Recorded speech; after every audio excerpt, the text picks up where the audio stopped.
Now, Cincinnati Connection, connecting you to your community. The hail of bullets from Cincinnati police that eventually took down Perez followed more than 100 911 calls for help. Yeah, I've heard things sound like gunshots, so there's police that are coming down here on the scene now with their sirens. As officers tactically approached the building, multiple gunshots rang out, which enabled the officers to pinpoint the shooter's location. Police say Perez began firing shortly after he entered the lobby around 9:05 Thursday morning. As an unarmed bank security officer helped someone move away from the gunfire and to a safer location, Perez then entered the area and started to fire at anyone he sees, according to the chief. Police say Perez brought with him more than 250 rounds of ammunition and remained in the lobby where he fired more than 30 times.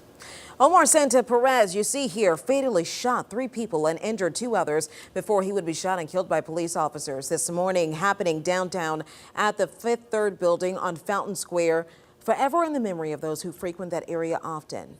Still, a lot more questions than answers this morning as we mourn those lost and not only ask why, but how Perez got his hand on a gun in the first place. Thanks so much for joining us this morning, folks. I'm your host, Charisse Gibson. Welcome to Cincinnati Connection. That story you just heard from our own Mike Schell.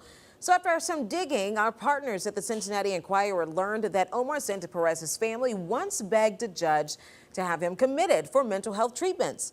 Now, his family alleged he was violent and mentally ill. Now, this is during his time living in Florida between 2010 and 2012. Judges then ordered him to be evaluated by mental health professionals.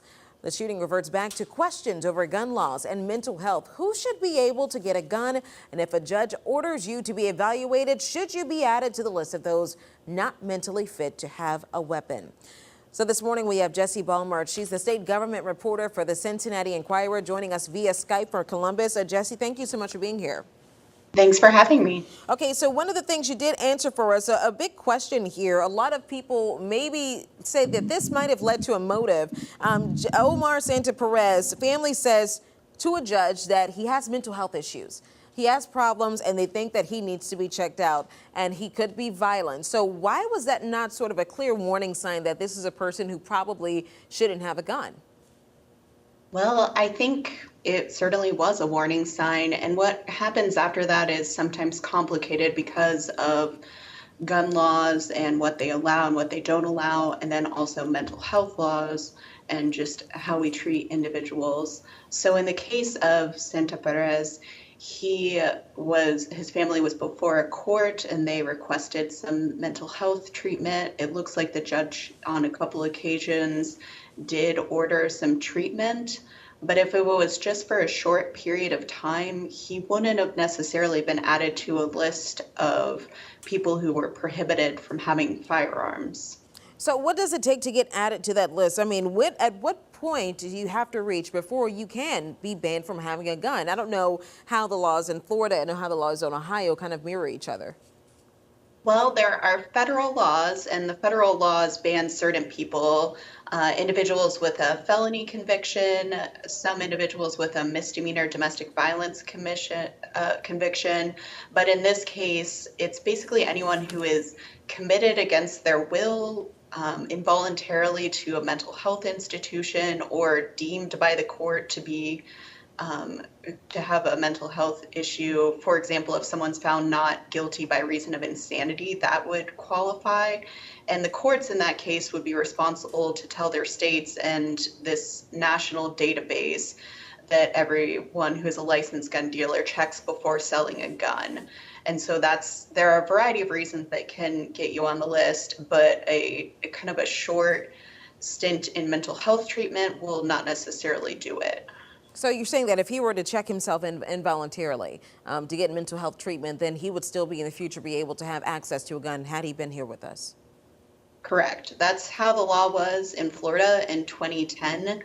They've since made it a little more strict that some people who voluntarily check themselves into mental health treatment would be added to the list. And then obviously after the shooting in Parkland, Florida at the high school where 17 were killed, the Florida passed a law called a red flag law, and that essentially allows police or concerned relatives to go to a court and say this person shouldn't have access to guns for a temporary period of time. That can remove guns for a short period of time, but doesn't necessarily ban them forever. Ohio, however, is more like Florida in 2010. We don't have a red flag law. We don't have rules that would put someone on the list for voluntarily checking themselves into mental health treatment. Well, obviously, you're out there in the state capitol. Tell us this. I know that we don't have that law, but, given that this is the first time something like this has happened in Cincinnati, are we seeing any chatter amongst lawmakers about possibly revising that law? Well, it's a little silent in Columbus right now because they aren't in session. But before they kind of broke for this summer, Governor John Kasich has been very adamant about needing a red flag law in addition to some other changes. And Democrats had proposed it even before then, but just wasn't seeing a lot of action in the state legislature, which is controlled by John Kasich's fellow Republicans. All right, Jessie Balmert with the Cincinnati Enquirer. Thank you so much for giving us an update on that. We'll link Jessie's article to our website, fox19.com. Jessie, thanks so much. All right, coming up, it's a project that echoes the voices of women of color in the community of Cincinnati. We'll tell you what the Cincinnati Project is up to up next.